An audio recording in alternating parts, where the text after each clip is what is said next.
Salut et bon retour sur la chaîne des jouets et des hommes. Aujourd'hui, pour continuer la série Disney+, des figurines Marvel Legends, on va regarder de plus près Hawkeye. Hawkeye, alias Clint Barton, est apparu pour la première fois comme super vilain dans Tale of Suspense en 1964. Ce personnage, créé par Stan Lee et Don Heck, rejoindra les Avengers dans le comics Avengers numéro 16 paru en 1965. Il deviendra par la suite Ronin, suite à sa mort et sa résurrection. Il finira par devenir le mentor de Kate Bishop. Au cinéma, Hawkeye est interprété par Jeremy Renner et sa première apparition date de 2012 dans le film Thor. En tant que tel, Hawkeye n'a aucun super pouvoir, mais il est juste dans une condition physique absolument hors norme, lui permettant pas mal de prouesses. Il est aguerri dans les diverses techniques de combat et surtout il ne manque jamais sa cible. Regardons notre petite boîte Marvel Legends, comme c'est précisé en haut, la vitre avec le personnage, les accessoires.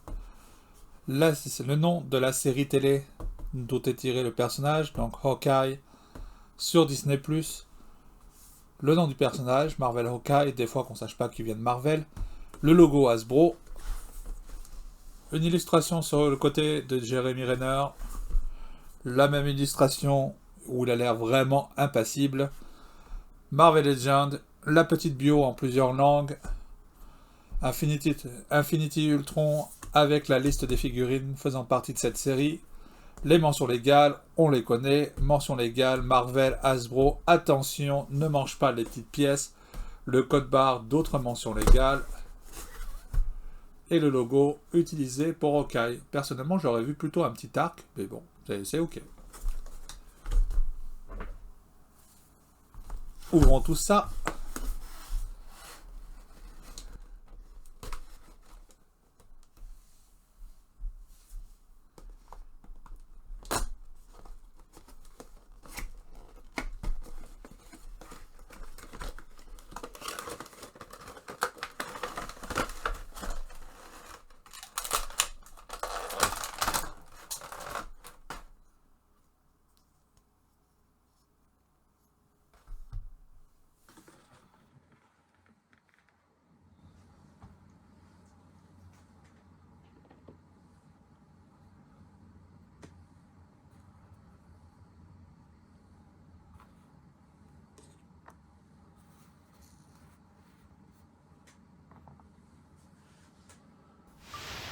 Regardons notre figurine d'un petit peu plus près. Petit zoom. J'étais pas vraiment sûr en le voyant dans la boîte, mais finalement on reconnaît quand même pas mal Jeremy Renner. Ça se voyait pas forcément dans la boîte, mais là, de plus proche, c'est assez convaincant. On a un costume de super-héros donc qui est tiré de la série télé, puisque Hawkeye n'a pas du tout cet habit-là et cette apparence-là dans les films Marvel habituellement. Le mauve n'est pas sans rappeler en fait le costume original porté par le personnage dans les comics. On s'entend, les costumes originaux souvent sont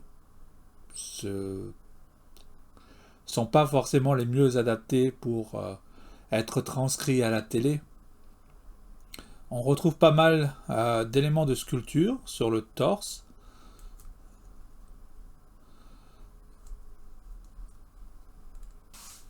Le petit trou pour pouvoir fixer le carquois. On a donc la ceinture, le pantalon avec pas mal de plis. Des chaussures, ok, qui font un peu style militaire.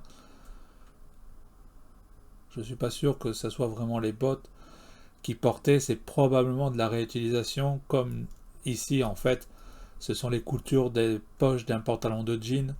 Je pense pas que le personnage portait ce genre de choses-là, donc on est dans un cas flagrant de réutilisation. C'est pas non plus dramatique.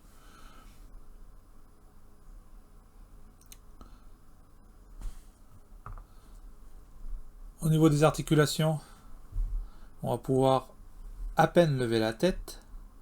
On va pouvoir la baisser quand même un petit peu. tourner ne pose aucun problème. On peut pencher sur les côtés. On appréciera dans le détail le petit pansement, je ne l'avais pas vu tout à l'heure, juste ici. Kaokai sur le front. On va pouvoir faire une rotation complète du bras. Fort agréablement, on a une articulation papillon sur l'épaule, ce qui est de plus en plus rare, très apprécié. On peut lever à 90, la rotation du biceps, on y est habitué. Double articulation au niveau du coude, la rotation au niveau du poignet, ainsi que le pivot. Donc c'est l'articulation que j'aime le moins, qui est la coupe au niveau du torse, et qui permet pas mal de débattement. On a une articulation, ou plutôt une rotation au niveau du bassin. Okai est quand même pas mal souple, sans égaler Jean-Claude Van Damme. On a la rotation à la cuisse, la double articulation au niveau du genou. On peut mettre le pied en arrière, l'amener en avant, mais on est bloqué par la sculpture du pantalon ici. Et on peut incliner la cheville.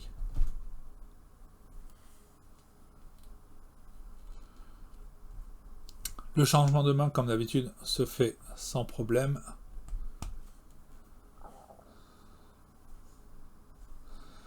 Donc les mains supplémentaires sont deux points fermés que nous avons ici. Rien d'extraordinaire.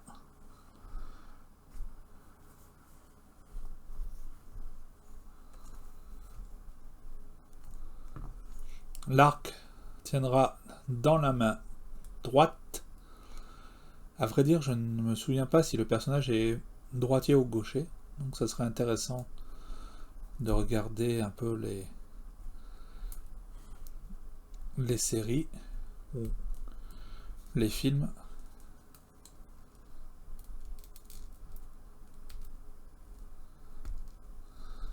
Donc l'arc rentre sans trop de problème dans la main.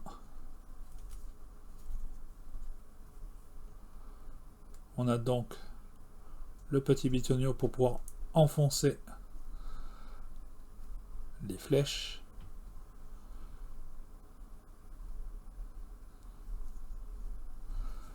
J'avoue que cette main complètement ouverte est un peu perturbante. Je ne vois pas pourquoi il a ce genre de main là. Peut-être pour faire signe qu'on va chercher une flèche à l'arrière. Pourquoi pas?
Et les voilà réunis avec des figures déjà déballées de cette série Disney+. C'est une figurine sans prétention, mais qui est quand même pas mal, elle mérite sa place.